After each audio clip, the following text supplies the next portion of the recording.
গতদিন তো কোনো ভিডিও দেই নাই, তাই না? দিয়েছি। আচ্ছা, নয়েজ ছিল না? আচ্ছা, যাই হোক, দেখি আজকে করা যায়। নর্মালি নয়েজ থাকার তো কথা না।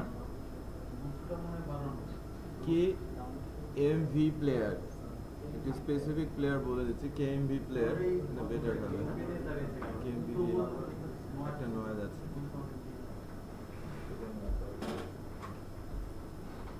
আচ্ছা, ফুল স্ক্রিন তো ছিল? ঠিক আছে, দেখছি কি কারণে নয়েজ ছিল, এটা দেখতে হবে। আচ্ছা, আমি গতদিন এডিটরের কথা বলেছিলাম কি নেটবিনস বলেছিলাম, একটু ধরিয়ে দিতে হবে। একসাথে আমার পাঁচটা ব্যাচ শুরু হয়েছে লাস্ট উইকে। সো কাকে কি বলেছে কিছুই মনে নাই। ওকে, এখানে দুইটা ব্রিজ আসছে, দুইটা তারা ট্রেনিংয়ে একটা। সো 5টা ব্যাচ এই একই সপ্তাহের মধ্যে শুরু হয়েছে, মোটামুটি সিমিলার টাইপের ইস্যু। সো কাকে কি বলছি এখন মনে থাকছে না, বাট দু একটা ক্লাস পরে ঠিকই মনে থাকবে। আপনারা একটু একটু করে ভুলে যেতে থাকবেন কিন্তু, কারণ কাজ দেয়া থাকবে তো। বলবে একসাথে না কিছু দেয়া নেই, কিন্তু আমার মনে থাকবে। ঠিক আছে, আমার কিন্তু মনে থাকবে কাকে কি দিচ্ছি।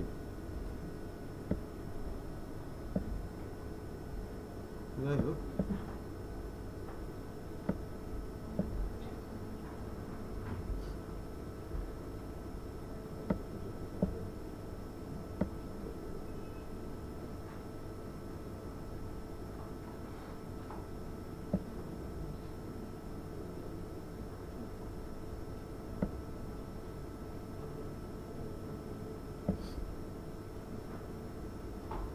আচ্ছা,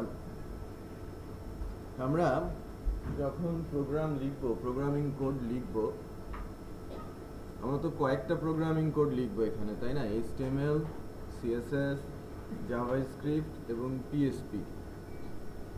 তো HTML এবং CSS এর ক্লাস কম, ম্যাক্সিমাম ক্লাস কোথায়? PHP। আর HTML CSS ল্যাঙ্গুয়েজটা খুব ভালো লেখা যায়, সবচেয়ে ভালো এডিটর HTML এবং CSS এর জন্য হচ্ছে ড্রিমওয়েভার CS সিরিজের CS 5.5 অথবা 6 এটা বেস্ট বলতে পারেন HTML CSS এর জন্য। বাট আমরা যখন কোনো অ্যাপ্লিকেশন বা সাইট ডেভেলপমেন্টে যাচ্ছি, মেইন ফোকাস এখানে আমাদের প্রোগ্রামিং কোড, তো সেই ক্ষেত্রে আমরা কোড সবচেয়ে ভালো লেখার জন্য যে এডিটর সেটাই তো ইউজ করবো, তাই না? আর সাথে সাথে আমরা কাজ করব যখন সফটওয়্যার ফার্মগুলোতে, তারা কি ধরনের এডিটর ইউজ করছে সেদিকেও আমাদের একটু নজর দিতে হবে। অধিকাংশ সফটওয়্যার কোম্পানি এখন নেটবিনস এডিটরটাই ইউজ করছে। ওকে, অধিকাংশ বলছি, সবগুলো না। তারা জেন্ট স্টুডিও, ইক্লিপস, এগুলো অত্যন্ত পাওয়ারফুল, অনেক পুরনো এডিটর।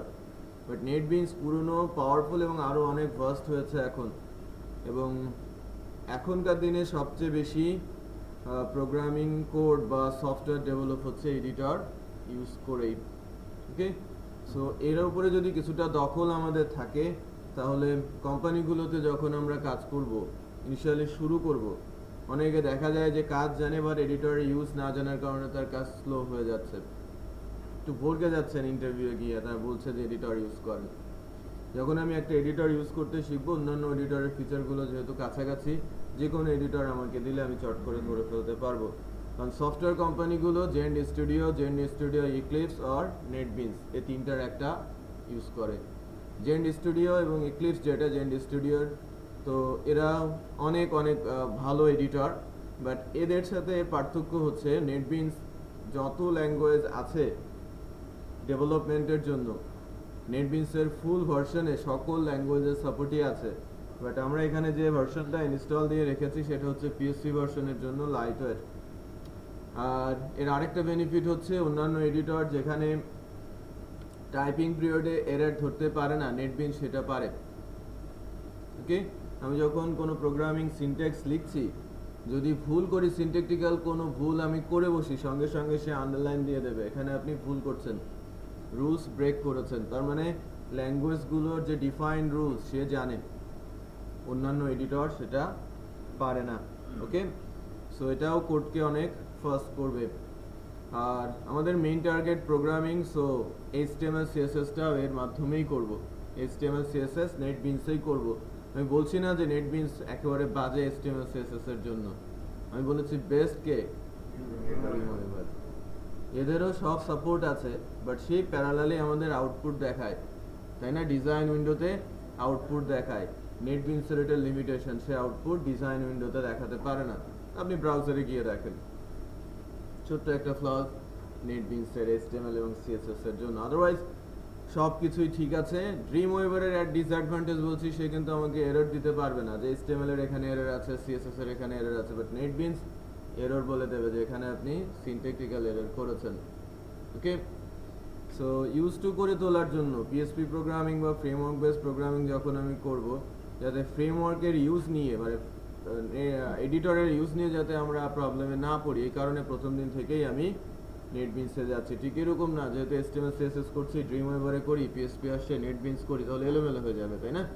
একটু এটা অ্যাকচুয়ালি ইফেক্ট করে কখন, যে কেউ একজন 10 মিনিট বা 15 মিনিট ক্লাস থেকে পিছিয়ে গেছে, তেমন ওই পুরো ক্লাসটাই সে কিন্তু একটু পিছিয়ে যাবে, এবং এভাবে কিন্তু একটু একটু করে সে ডিস্ট্রাক্টেড হতে থাকবে। আমি চাচ্ছি না যে কোনো একটা এডিটরের জন্য আমাদের দু একজন একটু প্রবলেমে পড়ুক, রাইট?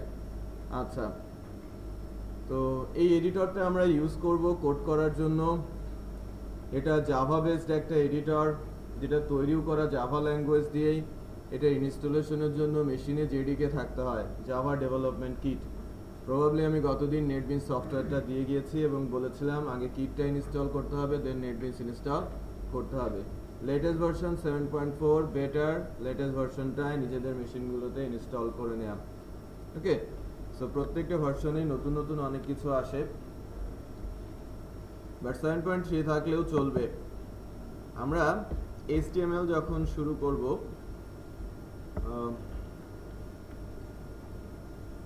গতদিন হয়তো কিছুটা বলেছিলাম যে লেআউট স্ট্রাকচার কোনো একটা সাইটের, লাইক এটা একটা ওয়েবসাইট, এই ওয়েবসাইটটার যে লেআউট, কন্টেন্ট, সব কিছু দেওয়া হচ্ছে কি HTML দিয়ে, এভরিথিং।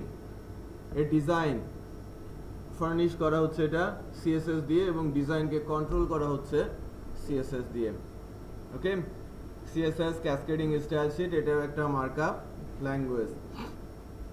এটা একটা ডাইনামিক ওয়েবসাইট। এটা ফ্রন্ট এন্ড আমরা যা দেখছি সেটা হচ্ছে HTML CSS আর কি জাভাস্ক্রিপ্ট। সো ফ্রন্ট এন্ডে আছে HTML CSS জাভাস্ক্রিপ্ট, এই তিনজনের জন্যই কি সার্ভার ল্যাঙ্গুয়েজ সকল ব্রাউজার, মানে এই তিনটা ল্যাঙ্গুয়েজের সার্ভার হিসেবে কাজ করবে কে, সকল ব্রাউজার। বাট এটা যখন আমি বলছি একটা PHP বেসড ডাইনামিক সাইট, এর পেছনে যে ল্যাঙ্গুয়েজটা কাজ করছে ব্রেন তৈরি করার জন্য, এই সফটওয়্যারটা ব্রেন তৈরি করার জন্য যে ল্যাঙ্গুয়েজটা কাজ করছে তার নাম PHP, আর এটা রান করছে ওয়েব সার্ভারে। ওকে, ওয়েব সার্ভার আমরা যখন এই সাইটগুলো তৈরি করব লোকাল মেশিনে, আমার লোকাল মেশিনে ওয়েব সার্ভার ইনস্টল করতে হবে।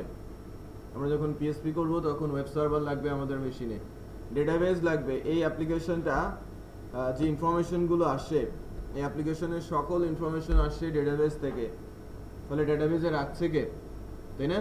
তো এই অ্যাপ্লিকেশনটার ইনফরমেশনগুলো স্টোর করার জন্য বা অ্যাপ্লিকেশনটাকে ম্যানেজ করার জন্য একটা স্ট্রং অ্যাডমিন প্যানেল আছে।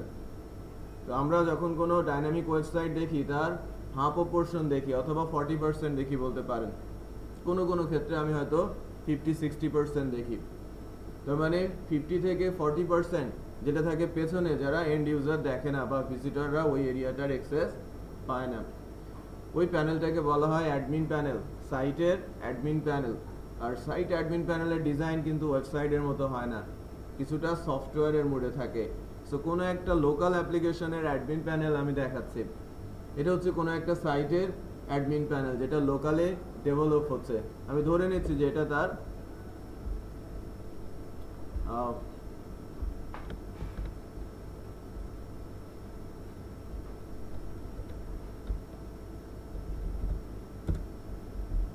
এটা হচ্ছে সাইট, এটা তার ফ্রন্ট এন্ড সাইট, এটা ডাইনামিক একটা সাইট ডেভেলপমেন্ট চলছে।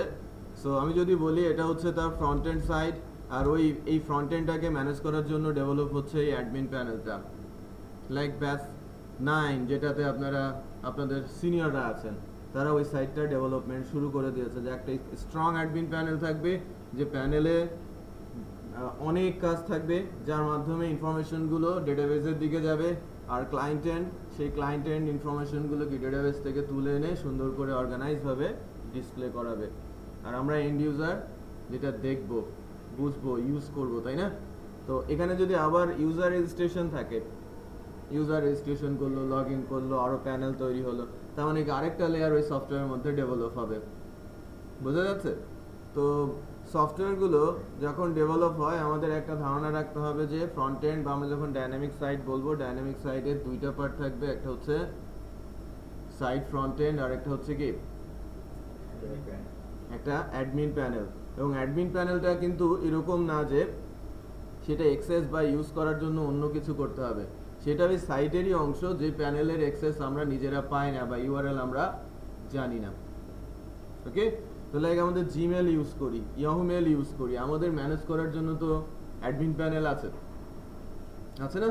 এবং সেটাকে তারা কোড করে ম্যানেজ করে, তারাও তো ইন্টারফেসই ইউজ করে, রাইট? ঠিক এরকম একটা ইন্টারফেস তারা যেটা ইউজ করছে, জাস্ট একটা এক্সাম্পল বলছি, এই টাইপের একটা ইন্টারফেস হয়তো তাদের আছে। লাইক আমরা নিউজ পেপার সাইটগুলোতে যাই, প্রতিনিয়ত নিউজ আপডেট দেখি, ওখানে কি কোডাররা বসে বসে নিউজ লিখছে না রিপোর্টাররা? আর রিপোর্টাররা কি কোড লিখতে পারে? তাদের কাছে স্ট্রাকচার আছে যে তুমি এই উইন্ডোটা খুলো, লগ ইন করো, এখানে তুমি ইনফরমেশনটা দাও, এটা সিলেক্ট করো, এটা সেভ করো, অটোমেটিক ওটা ওখানে চলে যাবে। তার মানে ওই পার্টটা আমাকে অনেক বেশি কাজ করতে হয়, আর ফ্রন্ট এন্ড আমরা যতটুকু দেখি এতটুকু কিন্তু আমাদের সফটওয়্যার না, তাই না? পুরো অংশের কোড করে দিলেই না এটা একটা কমপ্লিট সফটওয়্যার হবে বা সাইট হবে। তো বোথ এন্ডেই অ্যাডমিন প্যানেল বলেন আর ক্লায়েন্ট এন্ড প্যানেল বলেন, তো সবারই তো ইন্টারফেস দরকার পড়ছে। ইন্টারফেস কে বানাচ্ছে? HTML, CSS আর ইন্টারঅ্যাক্টিভনেসের জন্য এদের পেছনে কাজ করছে কে? সার্ভার ল্যাঙ্গুয়েজ, PHP, আর ইনফরমেশনগুলো স্টোর করছে আমাদের, তাই না? সো আমি আস্তে করে একটু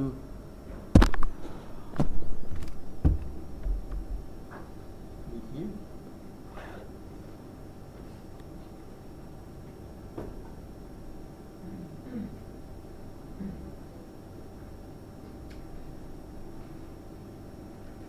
কন্টেন্ট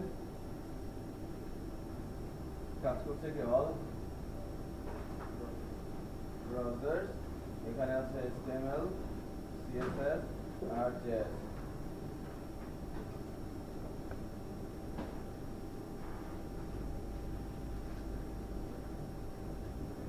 এটা রান করবে, মাঝখানে থাকবে কি ওয়েব সার্ভার। অ্যাপাচি মূলত PHP এর জন্য কাজ করবে, সে থাকবে কোথায়? PHP রান করবে কোথায়? ওয়েব সার্ভারের মধ্যে। আর এখানে থাকবে আমাদের পেছনে থাকবে কি DB সার্ভার, আর DB সার্ভারের মধ্যে আমরা ইউজ করব কি MySQL, যদিও MS SQL, Oracle আর Postgre নামে যে ডেটাবেস সার্ভারগুলো আছে সবই PHP এর সাথে কাজ করতে পারে এবং খুব ভালো মতোই কাজ করতে পারে। বা ওয়েবে যখন PHP কাজ করছে ডেটাবেস সার্ভারগুলোর জন্য 99% এরিয়াতে MySQL ইউজ করে থাকে। আমরা এখানে শিখবো MySQL ডেটাবেস সার্ভারিং। তো যে পাঁচটা টেকনোলজি আছে ওয়েব ডেভেলপমেন্টের জন্য, এখানে সার্ভার ল্যাঙ্গুয়েজ আছে অনেক, PHP আছে, জাভা সাবলেট আছে, জাভা বিন আছে, ASP.NET আছে, তাই না? .NET প্ল্যাটফর্মের পার্ল, প্যাসকেল আছে যার মাধ্যমে ওয়েব ডেভেলপমেন্ট করা যায় এবং সার্ভার ল্যাঙ্গুয়েজ হিসেবে তারা কাজ করে। তো এই যে জায়গাটা, যে ল্যাঙ্গুয়েজগুলো আসছে, আমি যে ল্যাঙ্গুয়েজ কয়েকটার নাম বললাম, like PHP, like Java, like C#, Perl, Pascal, right? এরাও রান করে কিন্তু কোনো না কোনো সার্ভারের মধ্যে। যদি এটা লোকালে হয়, লোকাল মেশিনে সার্ভার ইনস্টল থাকতে হয়, আর লাইভে যখন দেওয়া হয়, যখন যে হোস্টিং সার্ভারগুলো কেনা হয়, ওখানে সে মেকানিজমটা বা সফটওয়্যারগুলো দেয়া থাকে। আমরা যে লাইভ সাইটগুলো ভিজিট করি, আমরা লাইভ সাইট ভিজিট করি না, যে লাইক কিছুক্ষণ আগে দেখালাম তালা ট্রেনিং, অথবা লাইক পাশে একটা জিমেলের সাইট অ্যাকাউন্ট খোলা আছে, তো এই কোডগুলো তো কোথাও না কোথাও রাখতে হয়েছে না? এমন কোথাও রাখতে হচ্ছে যাতে আমরা ডোমেন লিখে ওখানে যদি হিট করি, ডোমেনের মাধ্যমে সার্ভারে যায়, কোড এক্সিকিউট হয় এবং আমার ব্রাউজারে আউটপুট আসে। আমি যদি শুধু ডোমেইনটা কিনে রাখি, কোনো কাজ না করি, কোনো পেজ আসবে? কোড কি আমার মেশিনে যদি থাকে আর ডোমেইন যদি কিনে রাখি, এদের সঙ্গে যদি রিলেশন না করা যায় তাহলে আমার সাইট দেখা যাবে? কারণ আমার মেশিন কি ওই ডোমেইনের সঙ্গে খুব সহজেই কানেক্ট করতে পারবো? আমার মেশিনকে কি সার্ভার মেশিন হতে হবে, রিয়েল আইপি আমার মেশিনে থাকতে হবে, দেন না সার্ভার সফটওয়্যার ইনস্টল করে ডোমেইনের সাথে আমি তাকে কানেক্ট করতে পারি। তার মানে একটা লাইফ সাইটের দুইটা জিনিস আমাকে কি করতে হয়, পারচেজ করতে হয় ডোমেইন, পারচেজ করতে হয় হোস্টিং সার্ভার। হোস্টিং সার্ভার কি, যেখানে আমাদের কোডগুলো থাকে, লাইক যেখানে আমাদের ওয়েব সার্ভার আছে, যেখানে আমাদের ডেটাবেস সার্ভার আছে, আর যে নামটা লাইক google.com, এটাকে আমি বলছি একটা ডোমেইন, রাইট? যেটা পারচেজ করতে হচ্ছে আপনাকে, এবং এটা আপনি একেবারে লাইফ টাইমের জন্য নিয়ে নিতে পারবেন না, রাইট? এরকম আপনি রেন্ট নিচ্ছেন 1 বছরের জন্য, 1 বছরের মধ্যে কেউ এটা নিতে পারবে না। আপনি 1 বছর শেষ হওয়ার আগে আপনি রিনিউয়াল করে নিচ্ছেন আরো 10 বছরের জন্য। 10 বছরের মধ্যে আপনার এই নামটা আপনি ছাড়া অন্য কেউ ইউজ করতে পারবে না, যদি আপনার কন্ট্রোলটা আপনার কাছে থাকে, রাইট? যে ডোমেইন, এটাকে বলা হচ্ছে কি ডোমেইন। এটা হচ্ছে, যদিও এর কস্টিংটা খুব কম, লাইক 800 থেকে 1200 টাকা আমাদের দেশে, 800 টাকা থেকে 1200 টাকা পার ইয়ার চার্জ। তো বিভিন্ন কোম্পানি ওয়াইজ এটা ভ্যারি করে। তো আর এই সাইটটার যে কোডগুলো আছে এটা কোনো একটা হোস্টিং সার্ভারে রাখা আছে, ডোমেইনের সাথে ওই হোস্টিং সার্ভারের রিলেশন করা আছে। এই হোস্টিং এর যে জায়গাটা যেখানে আপনি কোড রাখবেন এটা প্যাকেজ ওয়াইজ হয়, সাইটের ওয়েটের উপর বেস করে, সাইটের ইউজারের উপর বেস করে, রাইট? প্যাকেজগুলো ডিফাইন করা থাকে, ক্লায়েন্ট সে ধরনের প্যাকেজ চুজ করে। লাইক 300 টাকা থেকে শুরু করে কি 1 লাখ বা 60,000 পর্যন্ত প্যাকেজ আছে, লাইক ডেডিকেটেড সার্ভার, বুঝা যাচ্ছে? তারপরে বলা হচ্ছে না আমার স্ট্যাটিক কয়েকটা পেজ রান করবে, মান্থলি না অ্যানুয়ালি, হয়তো 300 টাকা 500 টাকায় আপনি সে ধরনের হোস্টিং সার্ভার পেয়ে যাবেন। তার মানে আপনি যদি একটা স্ট্যাটিক সাইট রান করাতে চান 1100 টাকাতেই প্রতি বছর কস্টে আপনি একটা স্ট্যাটিক সাইট রান করাতে পারেন। হয়তো 2000 টাকার মধ্যে আপনি একটা ডাইনামিক সাইট রান করাতে পারেন যার ভিজিটর খুব কম, বুঝা যাচ্ছে? বাট ভিজিটর যদি অনেক বেশি থাকে সেক্ষেত্রে হয়তো, বা সাইটের সাইজ যদি অনেক বড় হয় সেক্ষেত্রে হয়তো প্যাকেজগুলো আস্তে আস্তে বাড়বে। আপনারা আস্তে আস্তে বুঝে যাবেন যখন এগুলো ইউজ করবেন। আলটিমেটলি তো আপনারা যখন সাইট বানাবেন এটা নিজে ইউজ করার জন্য তো না, তাই না? কাস্টমারদের জন্য অথবা নিজে বিজনেস করবেন তখন তার জন্য তো এটা কিনতেই হবে, রাইট? তো তখন বিষয়গুলো আস্তে আস্তে জেনে যাবেন। আমাদের সেশন আছে যেখানে আমরা লোকাল মেশিন থেকে সাইট লাইভে কিভাবে দিতে হয়, লাইভে কি কি বিষয় এখানে ইনভলভ, কিভাবে আমরা লোকাল মেশিনের সাইটটা ওখানে গিয়ে কনফিগার করে দিব যে লাইভে দেখা যাবে, সব বিষয়ই আমরা কোর্সের মধ্যে দেখব। লাইক আমাদের সাইট থেকে ইমেল যাবে, সেই ইমেলগুলো যেন আমাদের লাইভ ইমেল অ্যাড্রেসে চলে আসে। ইনফ্যাক্ট আমি এটা দেখাবো ঠিক তখন যখন আমার অ্যাপ্লিকেশন একটা ইমেল ফায়ার করবে, লোকাল মেশিনে অনেক সময় কনফিগার করাটা অফ হয়ে যায়। সো এটাই সাইটটা আমরা লাইভে তুলে দিব, দেন সবাই সাইট রেজিস্ট্রেশন করবে, সবার কাছে ইমেল চলে যাবে, রাইট? সো এটা টেস্ট করার জন্যই আলটিমেটলি আমরা সাইট লাইভে দিব এবং সাথে সাথে লাইভে কিভাবে সাইট দিতে হয় সেটাও শিখে যাব, ওকে? এবং ওই দিনই হয়তো হোস্টিং সার্ভার, ডোমেইন সার্ভার এগুলো নিয়ে একটু আলোচনা করব।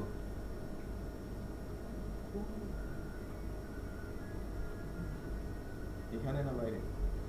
প্রবাবলি বাইরে, না না ভেতরে? আচ্ছা, তো আমরা তো কিছুটা বুঝছি, তাই না? আচ্ছা, নাইস। তো এখন আমাদের কাজ হচ্ছে প্রথমে ইন্টারফেস তৈরি করা, এবং ইন্টারফেস তৈরি করার জন্য যে ল্যাঙ্গুয়েজ আছে এগুলো অ্যাকচুয়ালি বোঝা। আমরা তো হয়তো ডিজাইন যদি বেশি ফোকাস করি আমাদের মেইন যে জায়গাটা ওখান থেকে হয়তো সরে আসতে পারি। সো আমি একটু এমনভাবে আগানোর চেষ্টা করব আমাদের ইন্টারেস্ট যেন ওই জায়গাটাতেই গ্রো করে যেটা আমরা শিখতে এসেছি, রাইট? সো HTML CSS ছাড়া কিন্তু কোনো গতি নেই। আর HTML CSS এমন ল্যাঙ্গুয়েজ দেখে দেখে শেখা, এখানে কোনো লজিক নেই, এর কোনো ব্রেন নেই। HTML যে ল্যাঙ্গুয়েজটা সাথে CSS এদের কোনো ব্রেন নেই, এদেরকে এই কারণেই বলা হয় কি মার্কআপ ল্যাঙ্গুয়েজ, ব্রেনলেস ল্যাঙ্গুয়েজ। তো HTML মূলত ট্যাগ বেসড ল্যাঙ্গুয়েজ, আর ট্যাগগুলো ইউজ করতে পারাটাকেই বলা হয় HTML কোডিং করা। HTML এর যে ট্যাগ, এই ট্যাগগুলোকে সুন্দর করে ইউজ করতে পারলে আপনি HTML শিখে যাবেন। CSS প্রপার্টিগুলো আর তার কিছু রুলস শিখে HTML এর উপর অ্যাপ্লাই করতে পারলে আপনি CSS শিখে যাবেন। ওখানে কোনো বিজনেস লজিক ইমপ্লিমেন্ট করার জায়গা নেই, কোনো কন্ডিশন বা কোনো প্রবলেম ওটা সলভ করার জন্য কোনো লজিক ওখানে ইমপ্লিমেন্ট করতে হবে না আপনাকে। ঠিক আছে, তো আমি একটা কাজ করছি, সবাই আমার সাথে সাথে করবেন। আমি আমার মেশিনের যে কোনো একটা ড্রাইভ লাইক ড্রাইভে আপনাদের বেসিস ব্যাস 010 নামে একটা ফোল্ডার করছি। বেসিস PSP ব্যাচ 10 নামে একটা ফোল্ডার করছি। ওকে, বেসিস PSP ব্যাচ 10 নামে একটা ফোল্ডার করেছি আমি ড্রাইভে। এবার এডিটরে যাচ্ছি, এডিটরে গিয়ে আমি ওই ফোল্ডারটা এডিটরের সঙ্গে অ্যাড করে দিব, যাতে এখানে কোড লিখলে আমার কোডগুলো সব ওই ফোল্ডারে গিয়ে জমা পড়ে, রাইট? হার্ড ড্রাইভের একটা ফোল্ডারে গিয়ে যেন জমা থাকে, ওখান থেকে আমরা যেন আমাদের কোডগুলো এক্সিকিউট করে দেখতে পারি HTML-টা। তো এই যে সাইনটা দেখছেন না, এখানে বলা হচ্ছে new project. Okay, new project.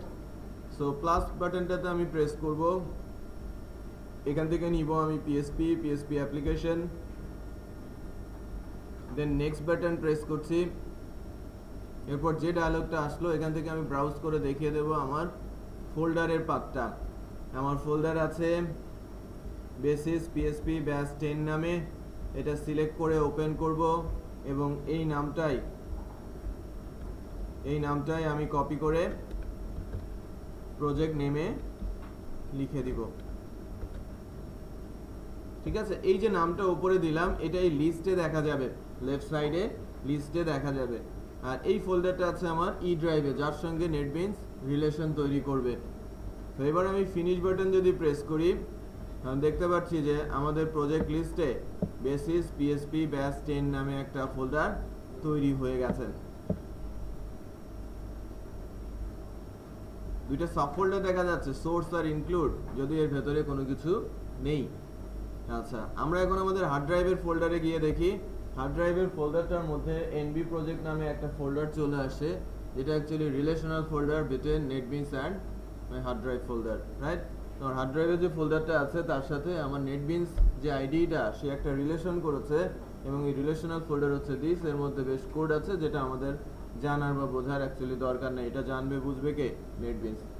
ওকে, তো এতটুকু যদি হয়, আমি এখানে যদি কোনো একটা ফোল্ডার তৈরি করি, দেখবেন যেন রিলেশনটা ভাইস ভার্সা। আমি যদি এখানে ফোল্ডার তৈরি করি লাইক ডে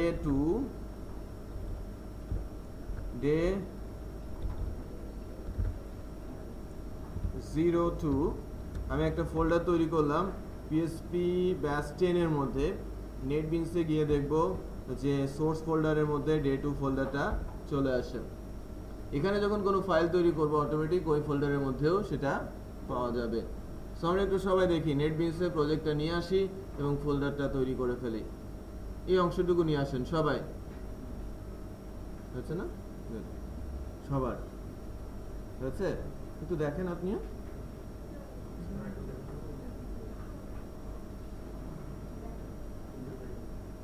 যেন কোনো গ্যাপ না থাকে। সবাই আরেকবার একটু খেয়াল করেন, যারা পারেন নাই তাদের জন্য।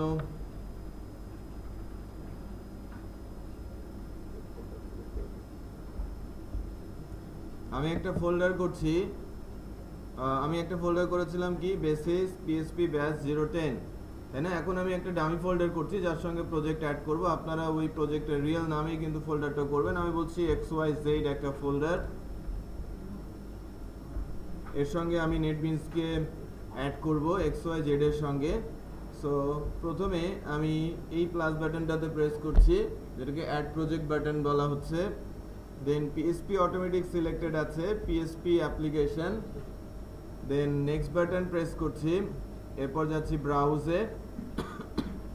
ব্রাউজ থেকে এসে আমার কোন ড্রাইভে ছিল? ড্রাইভে, তাই না? আমি যে ফোল্ডারটা করেছি ড্রাইভে, ড্রাইভের আমার ওই XYZ সাব ফোল্ডারটা দেখিয়ে দিচ্ছি। দেন এই নামটাই আমরা এখানে দিয়ে দিচ্ছি XYZ, দেন ফিনিশ। একেবারে নিচে যে এখানে রাইট সাইডে নিচের দিকে আমার এই প্রজেক্ট ফোল্ডারটা এসেছে, একটু খেয়াল করেন। তো এই XYZ ফোল্ডারের মধ্যে যদি আমরা যাই, NB প্রজেক্ট নামে একটা সাব ফোল্ডার দেখা যাচ্ছে, এটা রিলেশনাল ফোল্ডার। আর আমরা যদি এখন এখানে কোনো ফোল্ডার তৈরি করি, যে লাইক ডে 2, ডে 02, কোথায় করলাম? আমার হার্ড ড্রাইভের ফোল্ডারটার মধ্যে, তাই না? হার্ড ড্রাইভের ফোল্ডারটার মধ্যে ডে 02 করলাম। আমরা কিন্তু সঙ্গে সঙ্গেই এই XYZ যেটা নেটবিনসের সাথে আছে, সোর্সের মধ্যে গেলে ওই ডে 2 ফোল্ডারটাকে দেখতে পাবো। ঠিক আছে, নাইস। তো কোনো প্রজেক্ট যদি ফেলে দিতে হয়, প্রজেক্টটার ওপরে ক্লিক করে ডিলিট বাটন প্রেস করলে একটা উইন্ডো আসবে, ইয়েস বাটন যদি প্রেস করেন সে ডিলিট হয়ে যাবে। আর সাথে সাথে যদি আমরা এখানে যাই,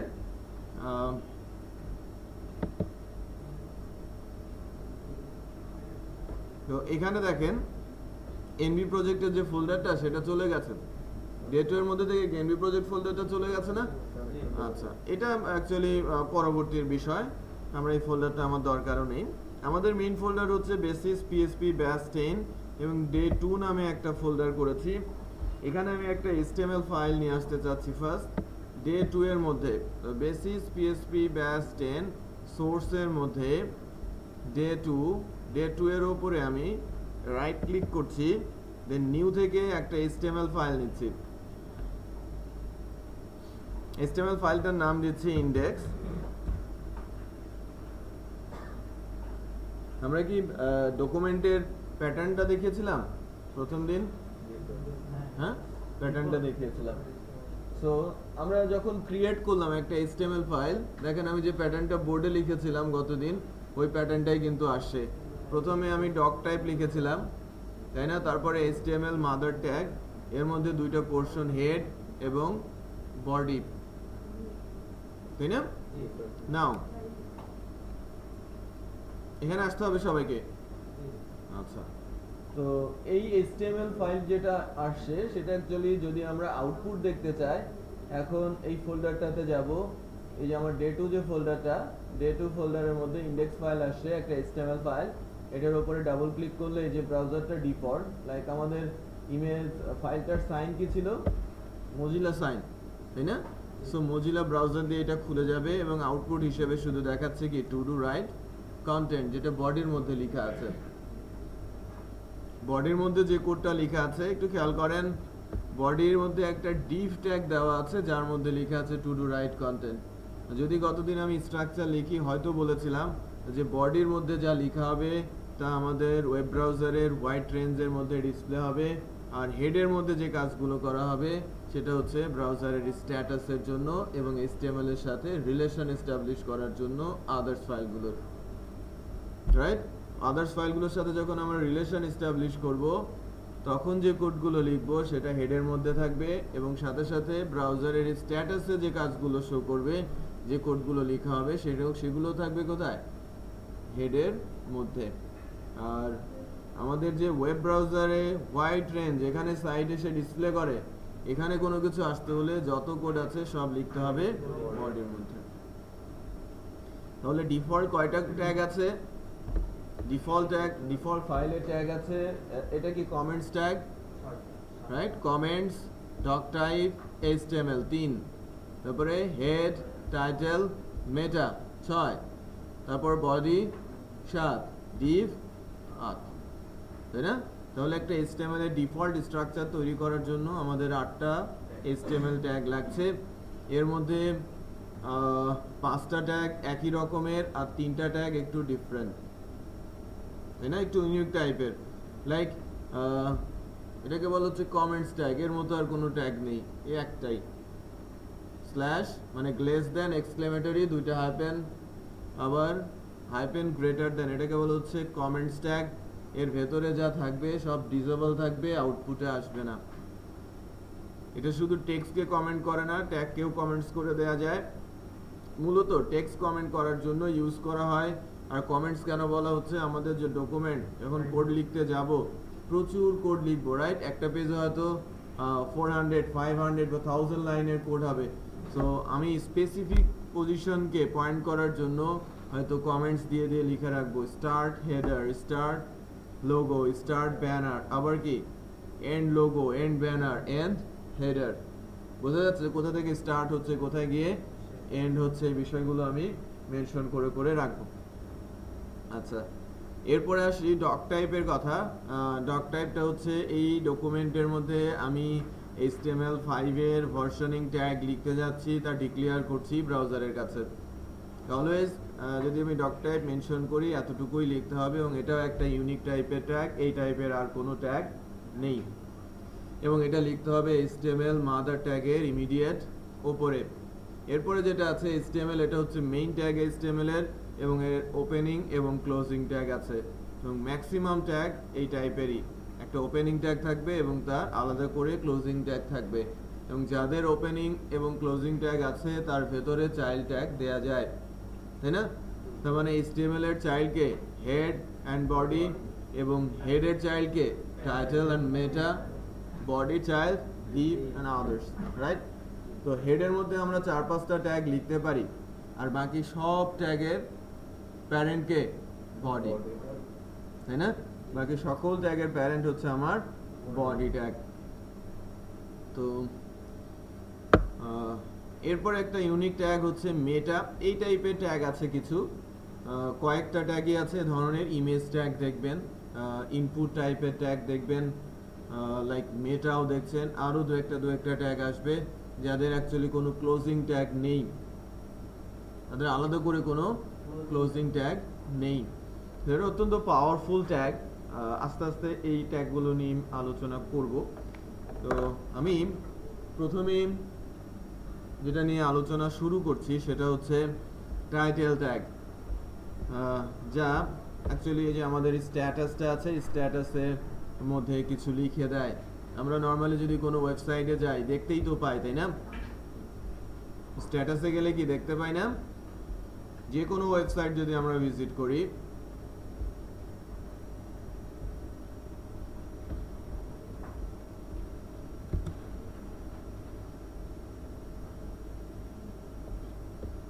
এরর এসেছে তাও বলছে প্রবলেম লোডিং পেজ, এটাও একটা টাইটেল। বাট আমার মতো হিজিবিজি কোনো কিছুকে দেখাচ্ছে, এটা অ্যাকচুয়ালি ফাইলের পাথ দেখাচ্ছে যেখানে কোনো টাইটেল নেই। আমার জিমেলের অ্যাকাউন্ট খুলছে, এখানে লেখা আছে কি জিমেল, ঠিক আছে না? এখানে লেখা আছে জিমেল। এখন আমার ইনবক্সে কতগুলো ইমেল আছে সেগুলোও দেখাচ্ছে। আর এই যে পাশে দেখা যাচ্ছে না একটা ছোট ইমেজ, এটা অ্যাকচুয়ালি লোগোকেই ইমেজ হিসেবে ডিফাইন করা হয় ইদানিং, আর এই ইমেজটাকে বলা হয় ফেভ আইকন। ওকে, ফেভ আইকন। এবং এটাও হ্যাঁ, তো ফেভ আইকন, এই ফেভ আইকনগুলো HTML দিয়েই আনতে হয়, যেটা আমরা কিছুক্ষণের মধ্যেই শিখবো। তার মানে ফার্স্টে আমরা যে দুটো জিনিস শিখবো সেটা হচ্ছে আমার স্ট্যাটাসে টেক্সট, এটা টাইটেলের মধ্যে লিখে দিলেই চলে আসবে। আর পাশে যদি একটা ইমেজ আনতে হয়, এটা একটা লিঙ্ক ট্যাগ ইউজ করে আমাদের করতে হবে। ওকে, এটা হেডের মধ্যেই শুধু লেখা যায়। সো এটা নিয়ে একটু আলোচনা শুরু করছি। সো আমি যদি প্রথমে এটাকে লিখি হোম লিখে, আমার তো ব্রাউজারে খোলাই আছে তাই না ফাইলটা, শুধু ব্রাউজারে গিয়ে রিলোড দিলেই হবে। পেজ রিলোড দিলে আমি টাইটেলে লিখেছি হোম, সো এটা আমার টাইটেলে, হ্যাঁ ওই যে ফোল্ডারে আমার হার্ড ড্রাইভের ফোল্ডারে ডে 2 এর মধ্যে কি জমা হয়েছে না, ওখানে গিয়ে ডাবল ক্লিক করলেই হবে। আচ্ছা, তো হোমের মধ্যে আমি হোম লিখলাম, আমার স্ট্যাটাসে গিয়ে হোম ডিসপ্লে করছে, রাইট? এবার এই যে বক্সটা রয়েছে, বক্সটা তো ফাঁকা, এই বক্সটাতে আমাদের ইমেজ নিয়ে আসতে হবে। বক্সটাতে অ্যাকচুয়ালি যে ইমেজ আনতে হয় সেটা আইকন টাইপের একটা ইমেজ, আর আমরা এই ধরনের ইমেজকে বলে থাকি ফেভ আইকন।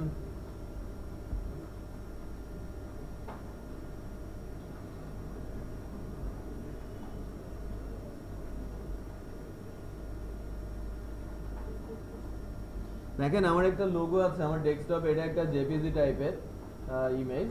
আমি এই ইমেজটাকে একটু আইকন আকারে, ফেভ আইকন আকারে তুলে নিব বা বানিয়ে নিব। ইমেজটা একেবারে ছোট না, ইমেজটার ডাইমেনশন হচ্ছে, ইমেজটার ডাইমেনশন আমরা একটু দেখে নেই। ইমেজটার ডাইমেনশন হচ্ছে 144 by 160, 144/160, তার মানে বেশ বড় একটা ইমেজ। আর এই যে জায়গাটা আমাদের যে ফেভ আইকনের যে জায়গাটা, এই জায়গাটা কি এত বড়? খুবই ছোট্ট একটা জায়গা।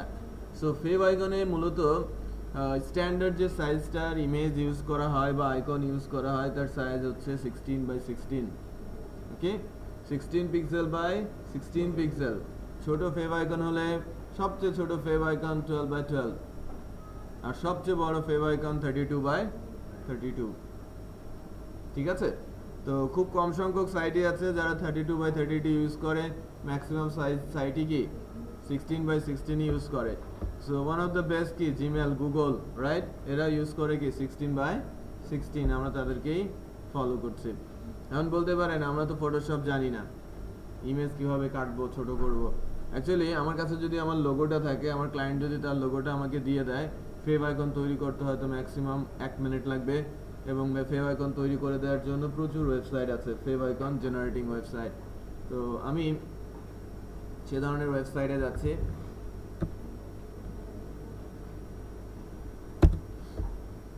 গুগলে আমি যদি লিখি ফেভ আইকন জেনারেট বা জেনারেট ফেভ আইকন, তো ওয়েবসাইট পেয়ে যাব।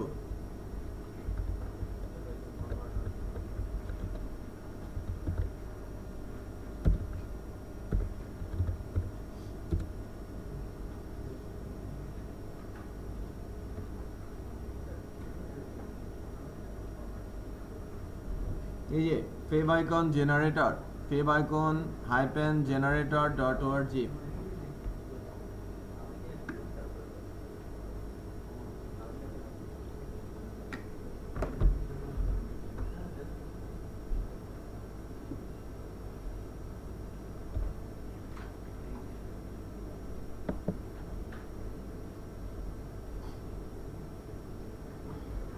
এখানে এসে আমাদের যেটা করতে হবে, যে কোনো এক্সটেনশনের ইমেজে যে জিআইএফ, জেপিইজি, পিএনজি, তিনটে এক্সটেনশন এখানে সাপোর্ট করে। আমি আমার যে ইমেজটা আছে সেটা জেপিইজি ইমেজ।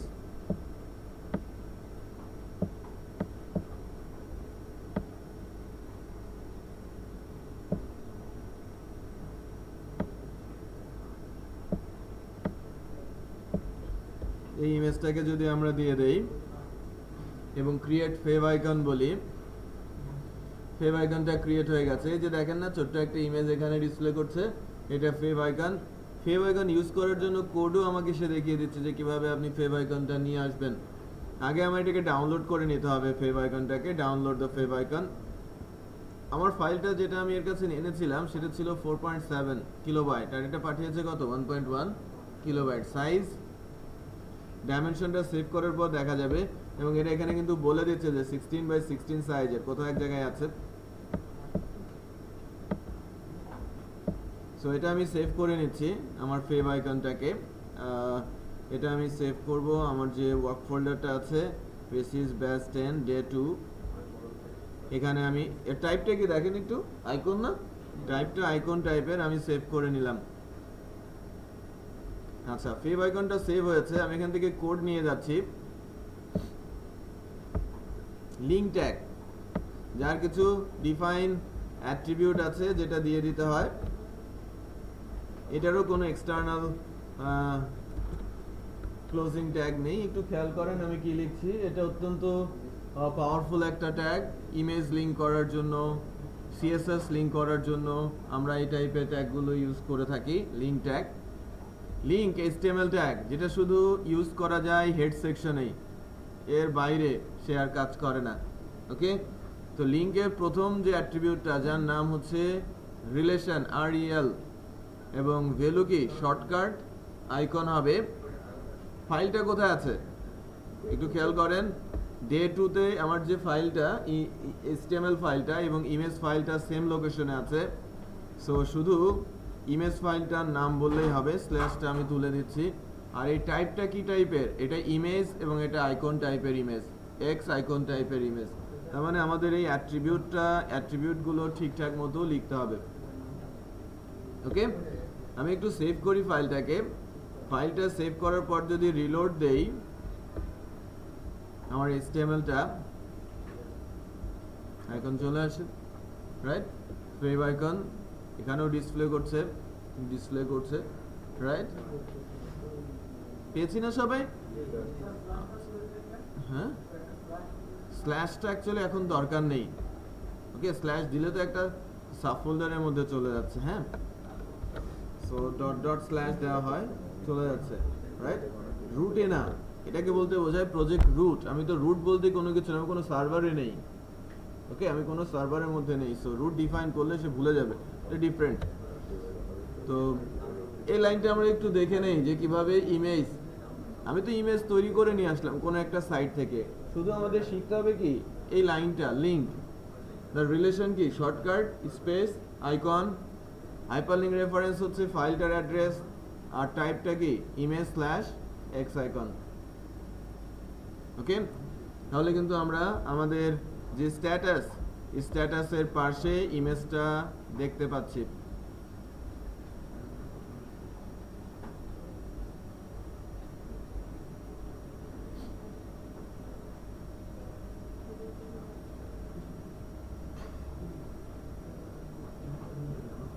হয়েছে না?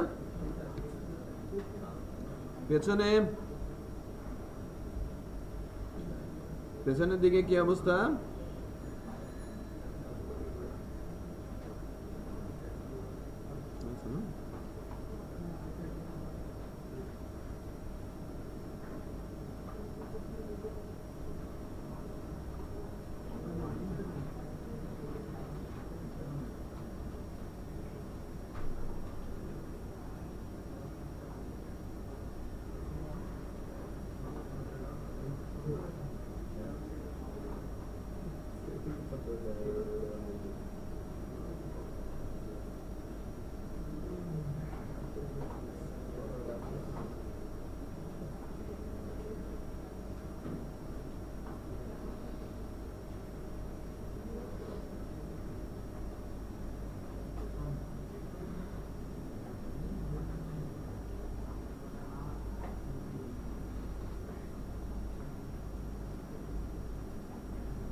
আচ্ছা, এবার দেখেন আমরা পরের ট্যাগটা একটু আলোচনা করি, সেটা হচ্ছে মেটা। মেটা ট্যাগটা, মেটা বাই ডিফল্ট যে ট্যাগটা দেওয়া আছে, এটা HTTP ইকুইভ্যালেন্টের কন্টেন্ট টাইপ, আর কন্টেন্ট যদি হয় XHTML, আর ক্যারেক্টার সেট যদি হয় UTF-8। এর মানেটা কি? এটা আমরা যে ডকুমেন্টের মধ্যে টেক্সট লিখব, কি ধরনের ইউনিকোড সাপোর্ট করবে সেটা ডিক্লেয়ার করছে। মেটার এই লাইনটা যা ডিক্লেয়ার করছে সেটা হচ্ছে আমি কি ধরনের ক্যারেক্টার সেট এক্সিকিউট করতে চাচ্ছি এই ডকুমেন্টের মধ্যে, সেটা ডিক্লেয়ার করে দিচ্ছে মেটার ক্যারেক্টার সেট UTF-8 ভ্যালুটা। তো এর মানে কি, UTF-8 যখন ক্যারেক্টার সেট UTF-8 এর অর্থ হচ্ছে আমি যে কোনো ধরনের ল্যাঙ্গুয়েজই এখানে ইউজ করতে পারবো। তার মানে যে কোনো ধরনের ল্যাঙ্গুয়েজের ক্যারেক্টার সেটই আমার ব্রাউজার সাপোর্ট করবে। তো আমি যদি ডিফারেন্ট ল্যাঙ্গুয়েজের টেক্সট নিয়ে আসি,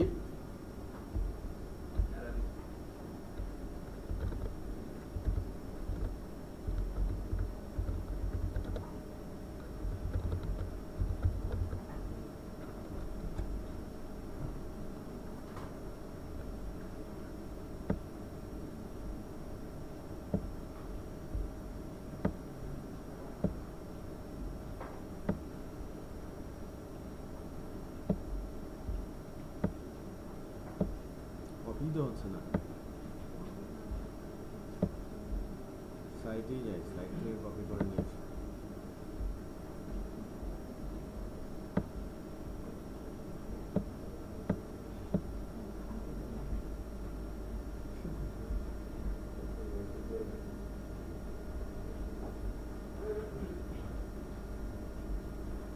কি আসলে আমার তো কিছু টেক্সট দরকার আছে।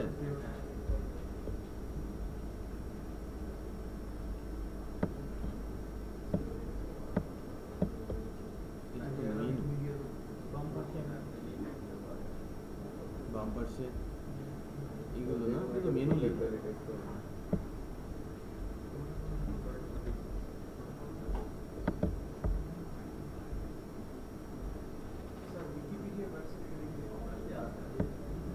এখান থেকে নিব।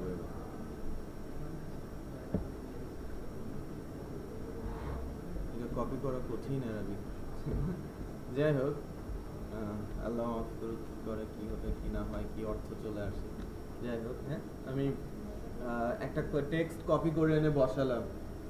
এডিটর সাপোর্ট করবে, এডিটর বাংলা সাপোর্ট করে না, দুঃখের বিষয়। নেটবিনস বাংলা সাপোর্ট করে না। যদি বাংলা লিখতে হয় আপনাকে ড্রিমওয়েভারে যেতে হবে। অব্র বা বিজয় ইউজ করে আপনি ইজিলি বাংলা লিখতে পারেন।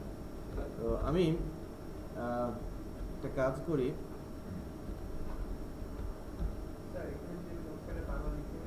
হ্যাঁ পেস্ট করে পারবেন।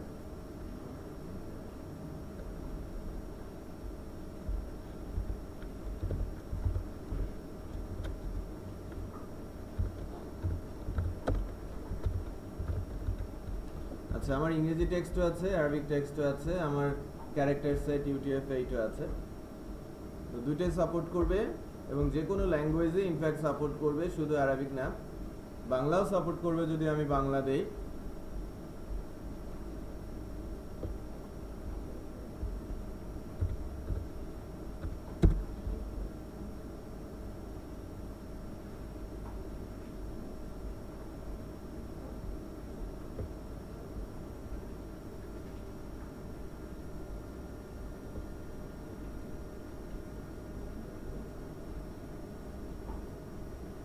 আমাদের ব্রাউজারে কি ওয়েব ব্রাউজারে দুটো ল্যাঙ্গুয়েজ তো সাপোর্ট করছে, তাই না? তো যে কোনো ধরনের ক্যারেক্টার সেটই সে সাপোর্ট করবে।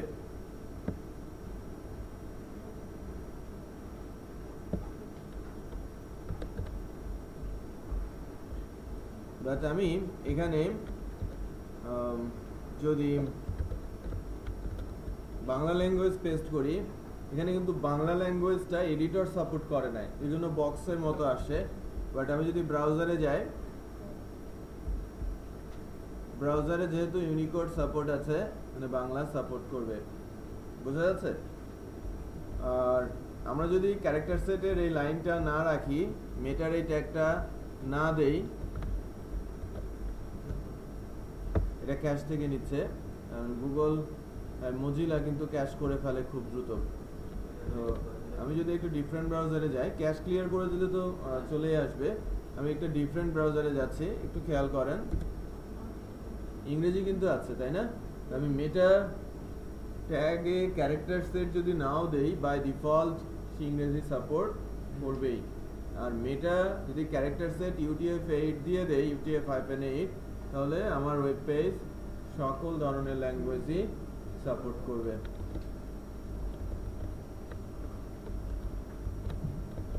রাইট? এখন আমি আবার এটা দিয়ে দিয়েছি, দেখি সাপোর্ট করে কিনা। হ্যাঁ, সাপোর্ট করছে, বোঝা যাচ্ছে? তাহলে আমরা তিনটা ট্যাগ দেখলাম হেড সেকশনের। তিনটা ট্যাগ ছিল কি কি? টাইটেল, লিঙ্ক এবং মেটা। এছাড়াও হেড সেকশনে লিঙ্কের আরো একটা কাজ আছে, যেটা আমরা CSS কে লিঙ্ক করে থাকি। সেক্ষেত্রে শুধু রিলেশনটা ডিফারেন্ট হয়, টাইপ ডিফারেন্ট হয় এবং পাথ ঠিক এভাবে হাইপারলিঙ্ক রেফারেন্স দিয়ে দিতে হয়। আমরা CSS ক্লাসে লিঙ্ক করা দেখব। মেটার আরো কিছু কাজ আছে। মেটা নেম বলে একটা অ্যাট্রিবিউট আছে, যার ভ্যালু কিওয়ার্ড, তার ভ্যালু ডেসক্রিপশন, অথর, রোবট এগুলো হয়ে থাকে, যেটা সার্চ ইঞ্জিন অপটিমাইজেশনের জন্য কাজে আসে। ওকে, ওয়েব পেজ ডেভেলপমেন্টের সঙ্গে সঙ্গতিপূর্ণ না হলেও আমার ওয়েব পেজটা সার্চ ইঞ্জিনে অপটিমাইজ করার জন্য এটা একটা অনেক বেশি ইউজ করা হয়ে থাকে মেটা ট্যাগ। তো এছাড়াও মেটা ট্যাগ অনেক সময় ইউজ করা হয় যে লাইক কোনো একটা সার্চিং সার্ভারে আমরা যদি আমাদের সাইটটা দিয়ে দেই, তাহলে তার ভেরিফিকেশনের জন্য যে কোডটা আমাকে সার্ভার দেয়, সেটাও কিন্তু মেটা ট্যাগ দিয়েই, রাইট? ওই মেটা কোডগুলো এনে হেডের সেকশনে বসিয়ে দিতে হয়। লাইক আমি আমার একটা সাইট ডেভেলপ করলাম এবং এটা আমি সাবমিট করলাম গুগলের ডিরেক্টরিতে, ঠিক আছে? ওয়েবমাস্টার টুলের হেল্প নিয়ে আমি গুগল ডিরেক্টরিতে সাবমিট করলাম। তো সে আমাকে একটা কোড দেবে এবং ওটা আমাদের সাইটের হেডারে রাখতে হবে, আদারওয়াইজ সে আমার সাইটটাকে ভেরিফাইড সাইট বলবে না, সে তার ডিরেক্টরিতে এটা ব্ল্যাকলিস্ট করে দেবে যদি আমি ভেরিফাই না করি। তো ওই কোডটা যেটা আমাকে প্রোভাইড করে সেটাও মেটা দিয়ে, তাদের কিছু ডিফাইন অ্যাট্রিবিউট এবং কিছু ভ্যালু আছে, রাইট? তো মেটা কিওয়ার্ডের মেটা নেম, মেটা কিওয়ার্ড, মেটা ডেসক্রিপশন, এটার উপরে যদি একটু আলোচনা করি, আমরা যদি কোনো একটা ওয়েবসাইটে যাই লাইক তালহা ট্রেনিং, এটা অপটিমাইজ একটা সাইট সার্চ ইঞ্জিনে। তো আমি যদি এই পেজটার পেজ সোর্স দেখি,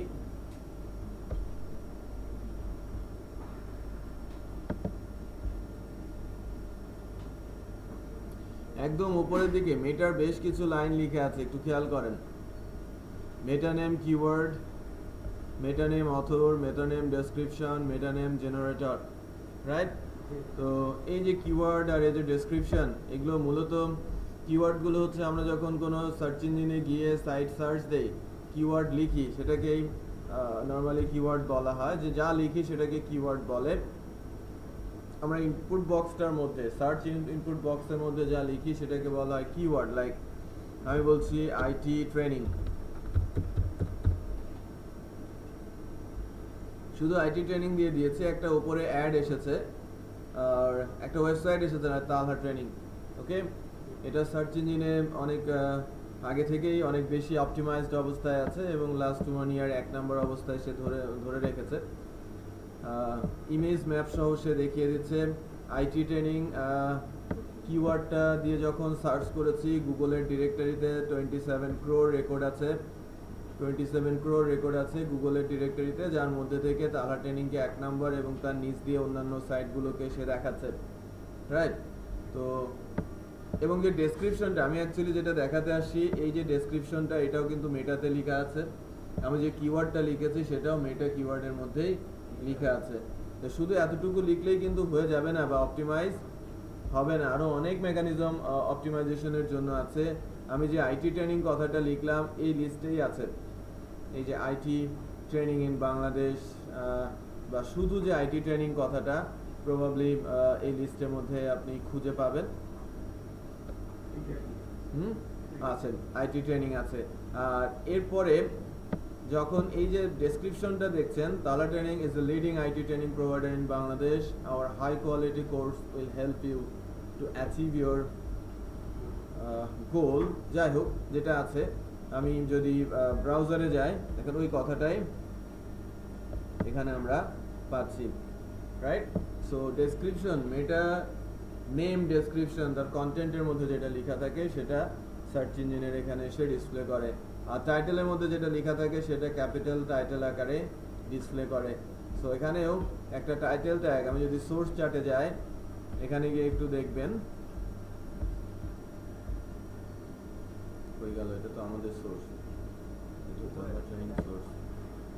টাইটেল এখানে কই টাইটেল, হেড, এই যে মেটা টাইটেল, টাইটেলের মধ্যে যা আছে সেটা ওখানকার টাইটেল হিসেবে ডিসপ্লে করছে। সার্চ ইঞ্জিন কি নিয়ে যাচ্ছে? টাইটেলের কন্টেন্ট আর মেটার কন্টেন্ট। ওকে, তো তাহলে মেটা ট্যাগ দিয়েও আরো অনেক কিছুই দেয়া সম্ভব হচ্ছে। নাইস। বাট যখন ডেভেলপাররা কাজ করছে এই লাইনটা অটোমেটিকই জেনারেট হয়, সো এটা নিয়ে অনেক বেশি ওরিড হওয়ার কিছু নেই। আমরা যখন নেটবিনস নিয়ে কাজ করবো, এটা দেখবেন খুব অটোমেটিক জেনারেট হয়ে যাচ্ছে। নাও আমরা এখন যে কাজটা করব অ্যাকচুয়ালি সেটা হচ্ছে কিছু কন্টেন্ট নিয়ে আলোচনা করব, কন্টেন্ট বা লেআউট ট্যাগ নিয়ে আলোচনা করব ফার্স্ট। তো HTML এর আমরা 5 ভার্সন বলছি, যদিও 5 এর 7টা লেআউট ট্যাগ আছে, যার মধ্যে আমরা আজকে টেবিল ট্যাগটা নিয়ে একটু কথা বলবো।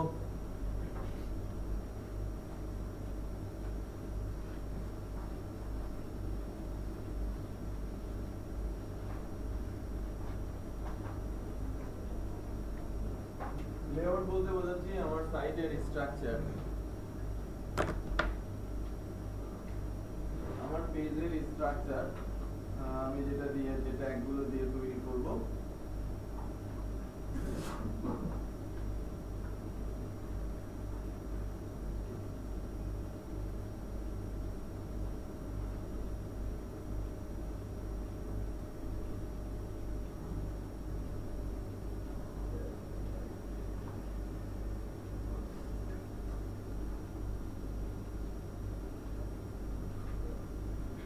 যদি আমাদের লেআউট স্ট্রাকচার হয়, এই ধরনের লেআউট বানানোর জন্য ট্যাগ আছে table, div, header, section, name, si, footer। এই ট্যাগগুলো হচ্ছে লেআউট ট্যাগ HTML5 এর। সবই div based, সবই CSS ওরিয়েন্টেড বলা যায়, CSS driven। CSS ছাড়া এই ট্যাগগুলো দিয়ে কোনো কিছু করা যায় না। শুধু টেবিল ট্যাগ CSS ছাড়াও কিছু এরর সহ লেআউট ডিফাইন করা সম্ভব। HTML এমন একটা ল্যাঙ্গুয়েজ, এরর থাকলেও আমরা আউটপুট দেখতে পারি, এরর সহ সে আউটপুট জেনারেট করতে পারে। তো আমরা সেকশনের পর নেই navigation, NAV, then SI, then footer। তো এই টেবিল ট্যাগ দিয়ে লেআউট এবং তার ভেতরে কন্টেন্ট এগুলো নিয়ে আজকে আলোচনা শুরু করব। CSS বললে খুব চট করে আমরা এই ট্যাগগুলো দেখে নিব যে CSS এর মাধ্যমে আমরা এই পার্টিকুলার ট্যাগ ইউজ করে লেআউট করতে পারি। ওকে, তো এই ট্যাগগুলো আমরা CSS ছাড়া লেআউটের জন্য ইউজ করতেই পারবো না। আগে আমাদের CSS জানতে হবে, দেন এই ট্যাগগুলো ইউজ করে আমরা লেআউট করতে পারবো। টেবিল ট্যাগ ইউজ করে লেআউট করা যায়। ওকে, টেবিল ট্যাগ ইউজ করে লেআউট করা যায়। না, এই div, header, section, nav, si, footer CSS ছাড়া এটা কিছুই না। ওকে, CSS ছাড়া এটা দিয়ে লেআউট করা যাবে না, বাট টেবিল কে CSS ছাড়াই লেআউটের দিকে নেওয়া সম্ভব। তো 10 মিনিটের একটা ছোট ব্রেক দিচ্ছি এখন, এরপরে এসে টেবিলের উপরে আপনারা একটু পড়াশোনা করবেন। ওকে, টেবিলের উপরে একটু দেখতে হবে ওয়েবে টেবিল কি, কিভাবে কাজ করে, কিভাবে আমরা লিখবো, এর উপরে 10 মিনিট একটু দেখতে হবে।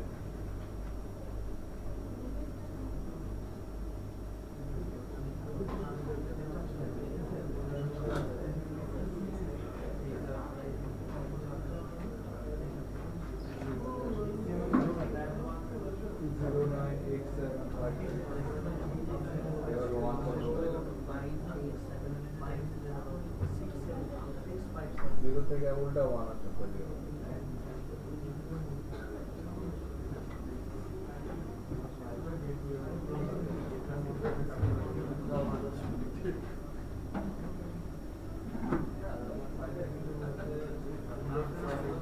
Otherwise, we pay cost of data.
আচ্ছা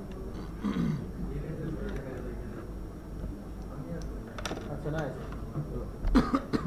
আমরা এখন একটা কাজ করি, লেআউটটা করার চেষ্টা করি টেবিল ট্যাগ দিয়ে। যদিও এখনকার দিনে কিন্তু লেআউট টেবিল ট্যাগ দিয়ে হয় না, টেবিলের ট্যাগটা শেখার জন্যই কিন্তু টেবিল দিয়ে লেআউট বানাচ্ছি, আর লেআউটের কনসেপ্টটা অ্যাকচুয়ালি এখান থেকে নিচ্ছি যে কীভাবে লেআউট করতে হয়। তো টেবিল তাহলে কোথায় ইউজ হয়? সেলের ভেতরে, সাইটে বিভিন্ন জায়গায় অনেক কন্টেন্ট অর্গানাইজভাবে আপনাকে এক্সিকিউট করতে হবে, সেই ক্ষেত্রে ভেতরের দিকে টেবিল লাগবে। ওকে, যদি কোনো লাইভ ওয়েবসাইট বলেন যে অনেক ডাটা অর্গানাইজ করে রাখা আছে, লাইক কোনো একটা নিউজ পেপারে যাচ্ছি,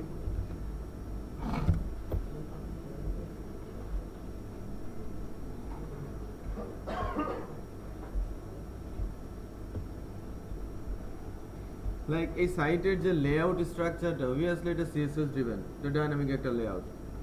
বাট অনেক সময় দেখবেন যেন এই পোর্শনটাই যদি আমি দেখি, এটা একটা অর্গানাইজ সেকশন, রাইট? এটা একটা বক্স, এটা একটা বক্স, এটা একটা বক্স, হতেই পারে এটা ডিভ দিয়ে করা, হতে পারে এটা টেবিল দিয়ে করা। আমি কি সোর্স দেখলেই বুঝতে পারবো যে ডিভ আর টেবিল। বাট টেবিল অনেক সময় ডাটাগুলোকে অর্গানাইজ করে রিপ্রেজেন্ট করার ক্ষেত্রে ইউজ করা হয়ে থাকে। তো টেবিল কিন্তু লেআউটের জন্য কখনোই ইউজ হয় না, আগে হতো, এখন হচ্ছে না, কারণ টেবিল অনেক কমপ্লেক্স একটা ট্যাগ, অনেক লিমিটেশন আছে এর মধ্যে। এটা দিয়ে সুন্দর ডিজাইন ইমপ্লিমেন্ট করা, সিএসএস দিয়ে কন্ট্রোল করা সবসময় সম্ভব হয় না। বাট ওই টেবিল ট্যাগের ইউজ যে নেই সেটা কিন্তু আমি বলছি না। লেআউটের ভেতরে কন্টেন্ট ফরম্যাটিংয়ের জন্য টেবিল সবচেয়ে বেশি ইউজ হয়ে থাকে, কন্টেন্টগুলো যখন আমি অর্গানাইজভাবে এক্সিকিউট করব। যে লাইক এখানে 3টা রো আছে, তাই না? এখানে 3টা রো, এখানে 3টা রো, আবার 3টে করে কলামও আছে, তার মানে এখানে হয়তো টেবিল আছে, আমি ধরে নিতে পারি। বাট আমি যদি নর্মাল ওয়েতে কোড লিখি, এভাবে ফরম্যাট কিন্তু করতে পারবো না। যদি টেবিল দেই, সুন্দর করে ফরম্যাট স্ট্রাকচার বসে যাবে।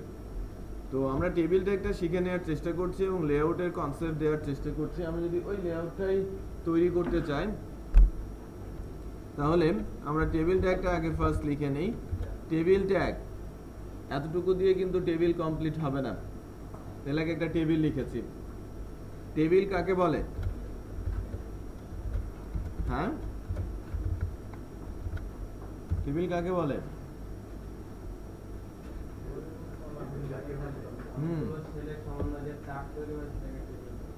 হয় নাকি? টেবিলের সঙ্গে আছে তো, অনেকে হাসছে, এটা কি বললো? টেবিলের সঙ্গে আছে, আপনার সামনের টেবিল না। হ্যাঁ, রো আর কলামের সমষ্টিকে টেবিল বলা হয়। ওকে, রো আর কলামের সমষ্টিকে টেবিল বলে। তো রো আর কলাম, একটা রো একটা কলাম টেবিল হতে পারে, তাই না? একটা রো একটা কলাম টেবিল হতে পারে। সো আমি যে কোডটুকু লিখেছি এখানে একটা রো আছে টিআর আর একটা কলাম আছে টিডি, যদিও টিডি কে বলা হয় টেবিল ডেটা। ওকে, টিডি কে বলা হয় টেবিল ডেটা আর টিআর হচ্ছে টেবিল রো।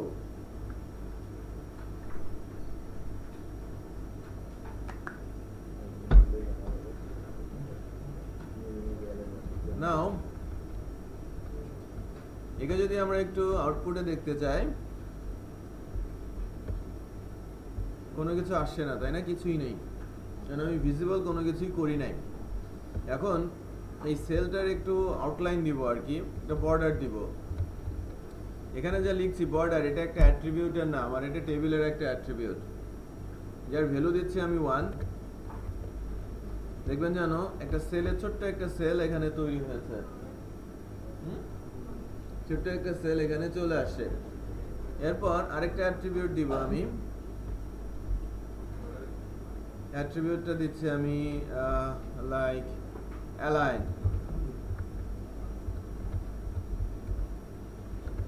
সেন্টার। এই সেলটা এখন মাঝখানে আসছে, তাই না? আরেকটা অ্যাট্রিবিউট দিয়েছি সেন্টার, যার ভ্যালু অ্যালাইন এবং যার ভ্যালু সেন্টার।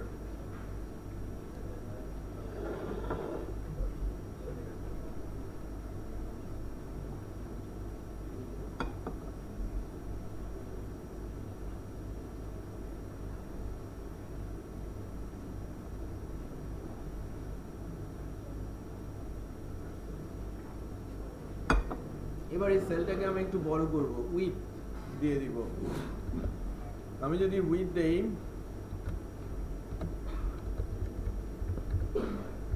উইথ আমি বলছি 980 পিক্সেল।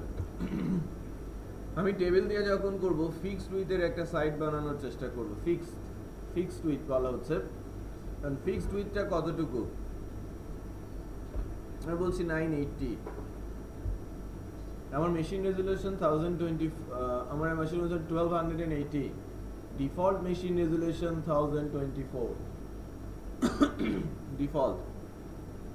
এখানে যে মেশিনগুলো আছে জানি না কি অবস্থায় আছে, বাট অধিকাংশ মেশিন যখন উইন্ডোজ অপারেটিং সিস্টেম ইনস্টল হয় ডিফল্ট যে রেজুলেশনটা আসে সেটা এখন আসে 1024। অনেকে যারা আমরা শুধু কম্পিউটার ইউজ করি, কম্পিউটার সম্পর্কে খুব কম বুঝি বা এটা নিয়ে আমরা বেশি কনসার্ন না, পড়াশোনাটা ডিফারেন্ট রাখে, তারা কিন্তু রেজুলেশন যে চেঞ্জ করা যায় এটা আমরা জানি না। সেট আপ করে দেওয়ার পর যে রেজুলেশন থাকে সেটা নিয়েই তারা হ্যাপি থাকে এবং সেটাই ইউজ করে, তাই না? তো ডিফল্ট স্ক্রিন রেজুলেশন ল্যাপটপ ডেস্কটপের 1024। এর জন্য যদি কোনো ফিক্সড উইথের সাইট করা হয়, সাইটের একটা নির্দিষ্ট উইথ যদি করা হয়, ফিক্সড উইথ বলা হচ্ছে, এই উইথ ছোট হবে না বড় হবে না। আমরা যদি ফেসবুকে যাই, যে কোনো রেজুলেশনে কি ফুল স্ক্রিন আসে না? ফুল স্ক্রিনই আসে, তার মানে এটা ফ্লুইড, নো রেসপন্সিভ না, এটা ফ্লুইড বলে, লিকুইড লেআউট। হ্যাঁ, লিকুইড লেআউট। আর যখন আমি ফিক্সড উইথ বলবো, আমার রেজুলেশন যাই হোক না কেন আমি ওই উইথ নিয়েই থাকবো, রাইট? 980 আমার রেজুলেশন যদি কমিয়েও যায় আমার স্ক্রল চলে আসবে, আর যদি আমার 980 স্ক্রিন যদি বড় হতে থাকে দুই পাশে জায়গা ছাড়তে থাকবে। যেমন আমার স্ক্রিন রেজুলেশন হচ্ছে 1280, সো লেফটে কিছু জায়গা বাকি আছে, রাইটে কিছু জায়গা ফাঁকা আছে। ইমেজ লেস হয়, ফ্লুইড লেআউটগুলো একটু খেয়াল করে দেখবেন, ওখানে কোনো ইমেজই নেই লেআউট, সাইডের লেআউটে ইমেজই দেওয়া থাকে না। ফেসবুকে কোনো ইমেজ আছে? আপনারা যে ইমেজগুলো দেন এটা তো কন্টেন্টের অংশ, সেটা ফিক্সড উইথ করা আছে ভেতরে। যত স্ক্রিন রেজুলেশনই বাড়ান না কেন, আপনার যে প্রোফাইল ইমেজ এটা কি বড় হবে? এটা তো fixed, but layout screen resolution অনুযায়ী বড় ছোট হবে। আমি যেটা বলছি লেআউটের জন্য যে অংশটুকু সাইটে, ওখানে কোনো ইমেজ আছে কিনা? ফেসবুকে কোনো ইমেজ নেই লেআউটের জন্য, গুগল, ইয়াহু মেল, জিমেল কোথাও কোনো ইমেজ নেই।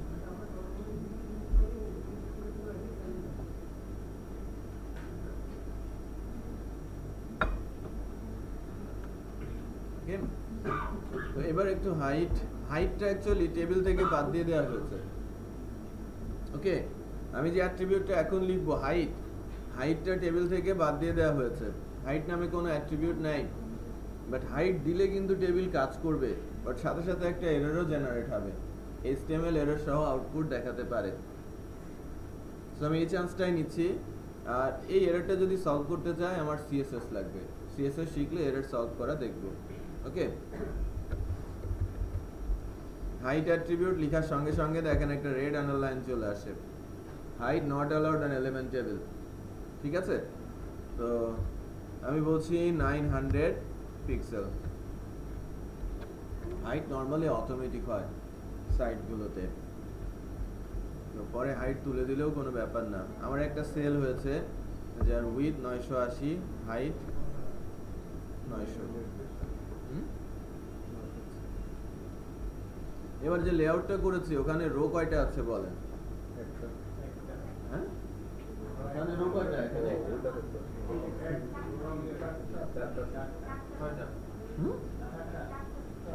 6টা না 4টা। হ্যাঁ, 4টা রো, 4টা রো আর কলাম ম্যাক্সিমাম 3টা। হ্যাঁ, ম্যাক্সিমাম 3টা। আমি রো আগে ডিফাইন করে নেই।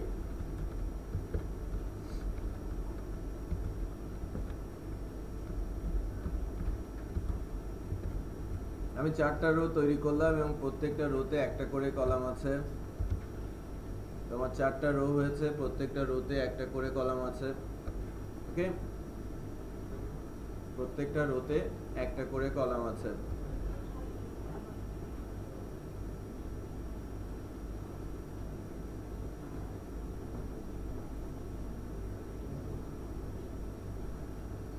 এবার কোন রোতে কতগুলো করে কলাম আছে সেটা আমরা মেনশন করে দিব। ফার্স্ট রোতে কয়টা কলাম আছে? ফার্স্ট রোতে 2টা কলাম, তাহলে টিডি কয়টা হবে?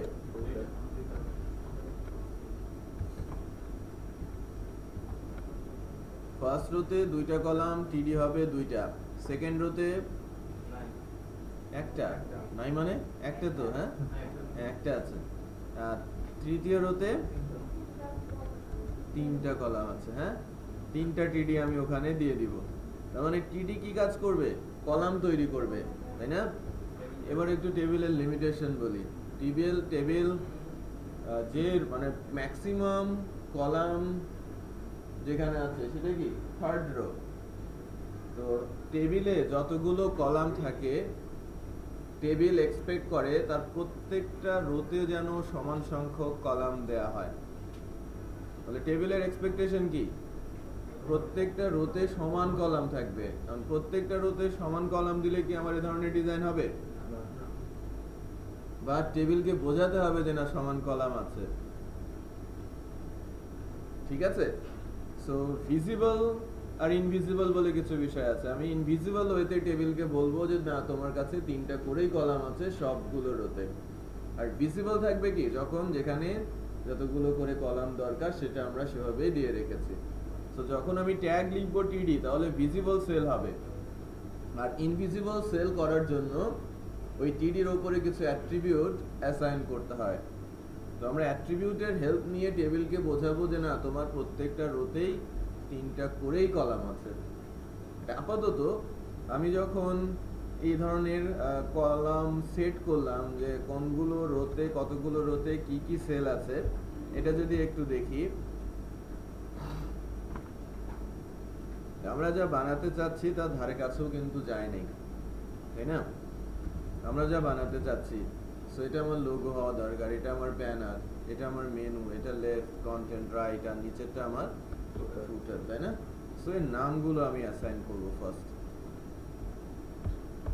এর নামগুলো আমি দিয়ে দেই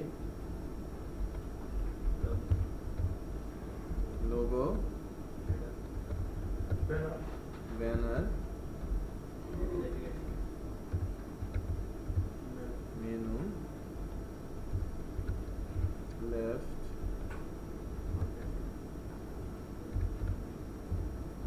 content,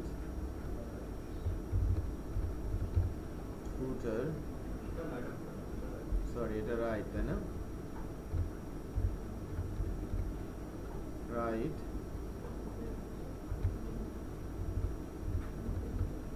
footer, logo, menu left content right আর ফুটার। তো কি হলো, আমার সেল হলো, সেলগুলোর নামও স্পেসিফিক করে দেয়া গেল যে logo banner menu left content right আর নিচে আছে কি আমার ফুটার। এখন আমরা নাম ধরে ডাকতে পারবো কোনটার কি নাম। এই যে জায়গাটা, এই জায়গাটা একটু খেয়াল করে দেখেন, রাইটের সমান, তাই না? আবার এই পুরো জায়গাটা যেটা গ্যাপ, সেটা কন্টেন্ট আর রাইটের সমান। তার মানে যে জায়গাগুলো গ্যাপ পড়ে আছে, ওই যে রুলস টেবিল এক্সপেক্ট করে যে প্রত্যেকটা রোতে সমান সংখ্যক কলাম হবে, এই কারণে সে বাকি জায়গাগুলো ফ্রি রেখে দিয়েছে। প্রথম রোতে 2টা টিডি আছে, তো 2টা টিডির সমান জায়গা দিয়ে বাকিটা ফ্রি রেখেছে।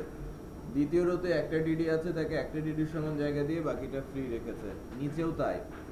তো এখন আমাকে যেটা করতে হবে, একটু খেয়াল করেন, ব্যানারটা কার সমান? কন্টেন্ট আর রাইটের না? ব্যানারটা কন্টেন্ট আর রাইটের সমান হতে হবে। সো এই সেলটাকে 2টা সেলের সমান করতে হবে। যদি আমি ব্যানারকে 2টা সেলের সমান করি আর লোগো আছে, দুজন মিলে কি 3টা সেল হয়ে যাবে না? সো টেবিলও বুঝে ফেলবে যে না এখানে 3টা সেল আছে। সো একটা সেলকে একের অধিক সেলের সমান করার জন্য বা টেবিলকে বোঝানোর জন্য যে না এই সেলটা, এই টিডিটা একজন না দুজনের সমান করো তাকে, তাহলে আমরা অ্যাট্রিবিউট ইউজ করবো এখানে, সেটা হচ্ছে কি column span. Column span 2 means এই টিডিটা আরেকটা কপি হবে, 2টা টিডি হবে, কোড একটাই, বাট আউটপুট দেবে কি 2টা টিডির সমান। ওকে, সো কলাম স্প্যান 2, আউটপুট দেখি, মার্জ হয়ে গেল। তাহলে মেনুর জন্য কত নিব? মেনুর জন্য কলাম স্প্যান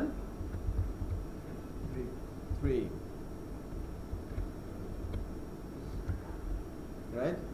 ফুটারের জন্য কলাম স্প্যান 3।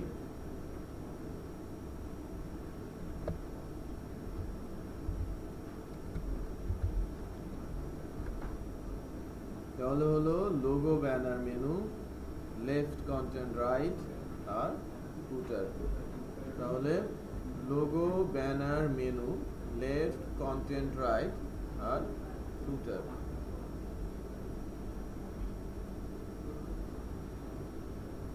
পাচ্ছি logo banner menu left content right আর ফুটার আমি পাচ্ছি।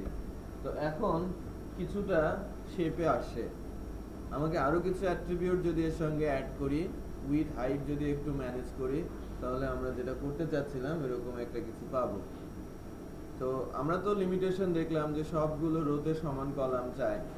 আরো দুটো স্ট্রং লিমিটেশন আছে টেবিলের, সেটা হচ্ছে টেবিল একই রোয়ের সবগুলো কলামের মানে নির্দিষ্ট বা সেম হাইট চায়, এবং একই কলামের একই রোয়ের সবগুলো কলামের সমান হাইট সে এক্সপেক্ট করে, একই কলামের সবগুলো সেলের সিমিলার উইথ সে এক্সপেক্ট করে। সো এক্সাম্পল বলি, যদি আমি লোগোর হাইট কমাই, ব্যানারের হাইট কমে যাবে। তার মানে একই রোয়ের সবগুলো কলামের সেম হাইট হতে হবে, একই কলামের সবগুলোর উইথ সেম হতে হবে। সো আমি যদি লোগোর উইথ কমিয়ে দেই, এই লেফটের উইথও কমে যাবে। এটা টেবিলের লিমিটেশন। তার মানে আমি কখনোই লোগোর উইথ আর লেফটের উইথ ডিফারেন্ট করতে পারছি না সেম টেবিলে। একই টেবিলের মধ্যে থেকে লোগোর এবং লেফটের ডিফারেন্ট উইথ কিন্তু আপনি করতে পারছেন না। আবার একই টেবিলের মধ্যে থেকে লোগো এবং ব্যানারের ডিফারেন্ট হাইট আপনি করতে পারছেন না, এটা টেবিলের লিমিটেশন। বাট যখন আমরা সিএসএস ড্রিভেন লেআউট করব, এই ধরনের লিমিটেশন থাকলে কি ফ্লেক্সিবল লেআউট করা সম্ভব হবে? আচ্ছা, তো আমরা যদি এখানে আসি যে লোগোর হাইট,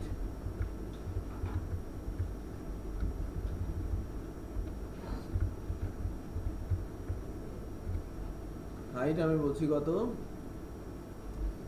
150 পিক্সেল। একটু খেয়াল করবেন, আমি লোগোর হাইট কমিয়েছি, ব্যানারের হাইটও কমে যাবে, ব্যানারের হাইটও কমে গেছে। তাই না? এবার লোগোর উইথ কমাবো, লেফটের উইথও কমে যাবে, খেয়াল করবেন। আমার লোগোটা অত উইথের না, আমি একটু উইথ কমিয়ে দিব। With 150 pixel. তো উইথটা ইফেক্ট করবে কলাম বরাবর, আর হাইট ইফেক্ট করবে রো বরাবর। তো লোগোর উইথ কমালাম, লেফটের উইথও কমে গেল।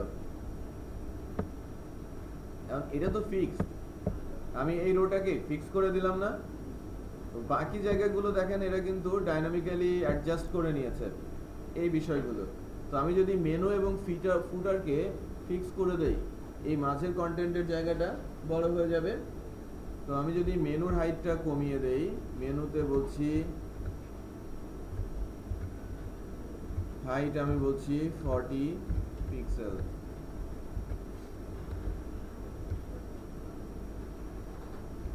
মেনুর হাইটটা কমে গেছে।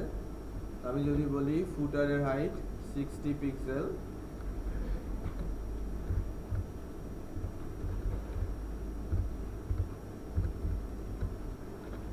ফুটারের হাইট আমাদের 60 পিক্সেল,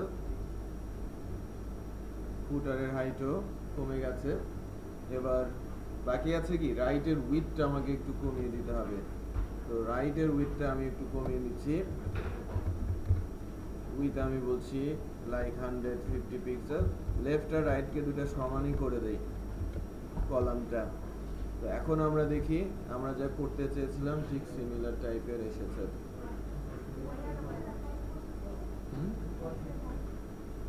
লেফট কন্টেন্ট রাইট, এখানে কোনো হাইট দেই নাই। আমি হাইট দিয়েছি ফুটারের, হাইট দিয়েছি মেনু এবং হাইট দিয়েছি লোগোর। আমি এই তিনজনকে ফিক্স করেছি এবং একে কিন্তু আমি কোনো ফিক্সড হাইট দেই নাই। একটু খেয়াল করেন, সবাই একটু দেখেন, আমি প্র্যাকটিস টাইম দিব। আমি যদি আমার টেবিলের হাইট আগে ছিল কত 900, আমি 1900 করলাম। আমার কিন্তু লোগো, মেনু এবং লেফট আগের অবস্থাতেই আছে। হাইট বেড়েছে কার? যাকে আমি কোনো ফিক্সড উইথ দিচ্ছি না। অ্যাকচুয়ালি কন্টেন্টটা ফ্লেক্সিবল থাকে। ওই যে হাইট আমি যেটা মেনশন করেছি, ওটা অ্যাকচুয়ালি মেনশন করার প্রয়োজন পড়ে না। কন্টেন্ট যত আসবে তার উপর বেস করে পেজ লম্বা হবে। এটা অটো দেওয়া থাকে সিএসএস এর মাধ্যমে, কন্টেন্টের উপর বেস করে ছোট বড় হবে। ঠিক আছে? তো আমরা যে লেআউটটা করতে চাচ্ছিলাম কাছাকাছি এসেছি, তাই না? আসছি না কাছাকাছি? আমার সাথে সাথে তো করে ফেলেছেন না সবাই? করেছেন?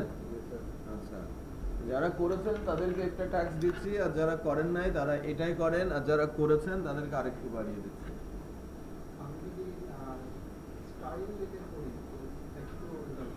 স্টাইল, ইনলাইন স্টাইল আমি অ্যালাউ করব না। ইন্ডাস্ট্রিতে ইনলাইন স্টাইল অ্যালাউ করা হয় না। স্টাইল একটা HTML অ্যাট্রিবিউট যার ভ্যালু হচ্ছে CSS প্রপার্টি। ঠিক আছে? স্টাইল, ইনলাইন স্টাইল লিখা অ্যালাউড না। আমরা যখন HTML করব HTML, যখন CSS করব CSS ফাইলে লিখব, ক্লাস আকারে এখানে কল করব। ঠিক আছে? এটা প্র্যাকটিসই করা যাবে না, আপনার কোড সব ডিলিট করে দেবে। ঠিক আছে?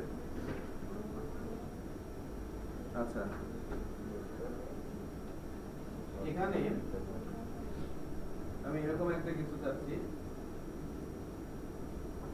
নিচেটা তো আমার ফুটার, তাই না? যারা আমার সাথে সাথে করেছেন তার মানে আগে থেকে কিছুটা ধারণা আছে বলে আমরা করে ফেলতে পেরেছি। আর যারা এটা করেন না, এটা করতে হবে না দেখে, আর যারা করে ফেলেছেন তারা এরকম একটা কিছু করবে।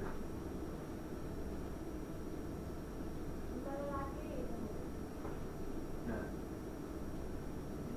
একটু খেয়াল করবেন, এটা কিন্তু দুটো ডিফারেন্ট ওয়ে।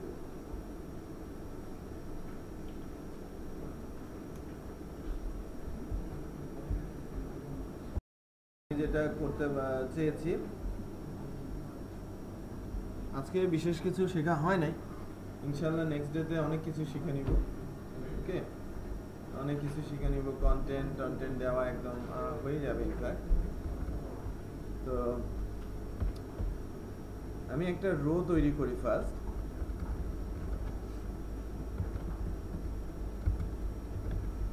এবং রোটার হাইট আমি বলছি লাইক 200 পিক্সেল। এটা রো হলো, রাইট? এবং এটা কলাম স্প্যান কত? 3।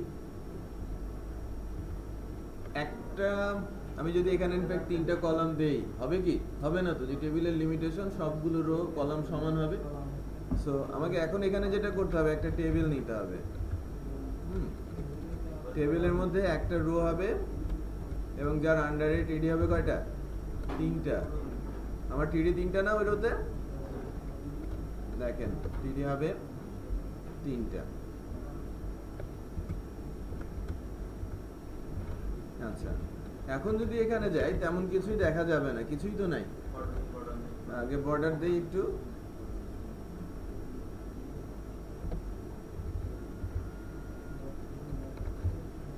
বর্ডার 1,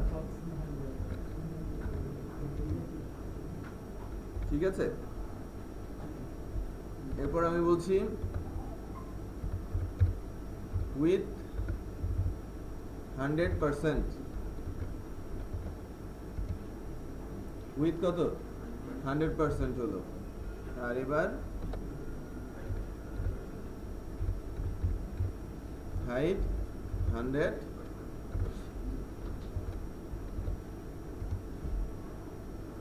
তাই না? অটোমেটিক ডিফারেন্ট উইথের হয়ে গেছে। আমি ফিক্স করে দিতে পারি, বাট আমি এটা পেলাম।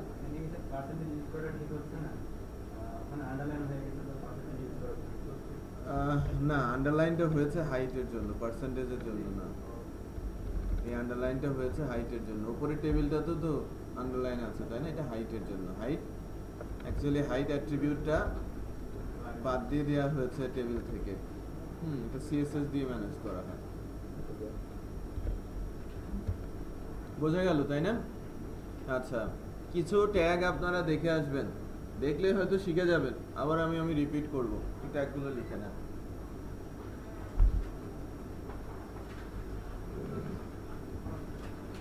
আমরা নেক্সট ক্লাসে প্রথমেই যে ট্যাগগুলো শিখবো, মানে ইনফ্যাক্ট নেক্সট ক্লাসে যে ট্যাগগুলো শিখবো সেই ট্যাগগুলোর আমি নাম বলে দিচ্ছি, একবার একটু করে দেখে আসলে বেটার হবে আগামীকালকের জন্য। হেডার H1, H1 থেকে H6, H1, H2, H3, H4, H6, এটা হেডার ট্যাগ বলা হয়। H1 সবচেয়ে বড়, H6 সবচেয়ে ছোট। এরপরে দেখবো প্যারাগ্রাফ ট্যাগ P, দেন বোল্ড করার জন্য B ট্যাগ, আরো একটা বোল্ড ট্যাগ আছে স্ট্রং, স্ট্রং করা যায়। ইটালিক করার জন্য I ট্যাগ, আবারও বলছি ইটালিক করার জন্য I ট্যাগ এবং EM ট্যাগ, আরো একটা ট্যাগ আছে ইটালিক করা যায়, EM। তাহলে কি কি ট্যাগ বললাম? H1, H2, H3, H4, H6, paragraph, bold, strong, italic, EM। U tag আন্ডারলাইনের জন্য, ইউ ট্যাগ আন্ডারলাইনের জন্য। অ্যাব্রিভিয়েশনের জন্য ABBR, অ্যাব্রিভিয়েশন ট্যাগ, হ্যাঁ ইউজ করা হয় অ্যাব্রিভিয়েশন ট্যাগটা। এরপরে আসবে অ্যাক্রোনিম নেই, অ্যাব্রিভিয়েশন আছে। অ্যাব্রিভিয়েশন আছে big tag, BIG, big. Small tag, big tag. এরপর সুপার ট্যাগ SUP, এরপর sub SUB, PR line break, HR horizontal line. Okay, এবার OL order, OLLI order list. OL তার ভেতরে আবার হবে কি LI, মানে অর্ডার লিস্ট, মানে অর্ডার ট্যাগটা লিস্টিং ট্যাগটা দুইটা ট্যাগ নিয়ে হয়, OLLI ULLI। Order list unorder list কিভাবে করতে হয় সেটা দেখবো, কিভাবে নেস্টিং করতে হয় ক্লাসেই আলোচনা হবে, নেস্টিং ট্যাগ অ্যাকচুয়ালি। এরপরে দেখবো ইমেজ ট্যাগ IMG,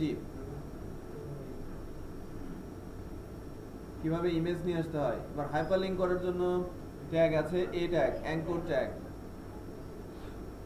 অ্যাঙ্কর ট্যাগটা দেখবো। অ্যাঙ্কর 3 ধরনের হয়, অন পেজ, অন সাইট আর এক্সটার্নাল সাইট। 3 ধরনের অ্যাঙ্কর আমরা ইউজ দেখবো, ঠিক আছে। আর এরপরে আমরা যেটা একটা দেখবো সেটা হচ্ছে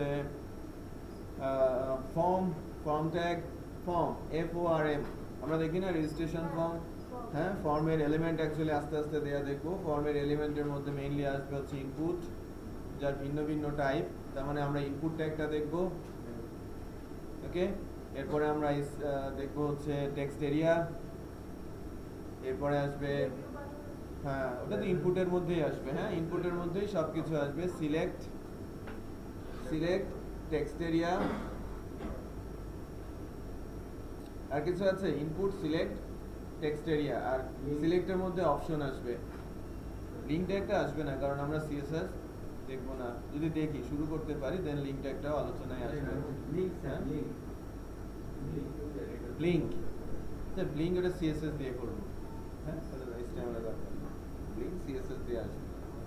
তাহলে আমরা ফর্ম দেখবো। ফর্মের কি থাকবে? টেক্সট বক্স, হ্যাঁ password box, email box, text area, radio button, check box, drop down list, button, সবগুলো ফর্ম এলিমেন্টের মধ্যে যে ট্যাগগুলো লাগবে সেই ট্যাগগুলোর আমরা নাম বলেছি, ওকে।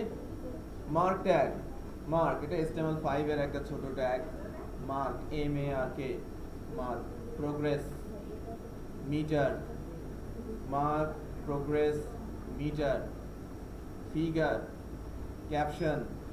সো এই ট্যাগগুলো কতদিন নেক্সট ডেতে আলোচনায় আসবে। HTML শেষ হবে কতদিনে? কালকে তো ম্যাক্সিমাম শেষ হয়ে যাবে।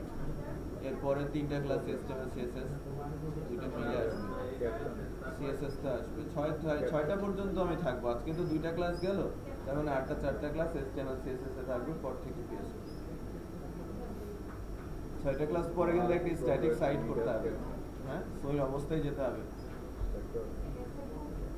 ওকে। এগুলো একটু দেখে আসি, যদি আরো কিছু মনে পড়ে ওই দিনই শেখাবো, হ্যাঁ যেগুলো মনে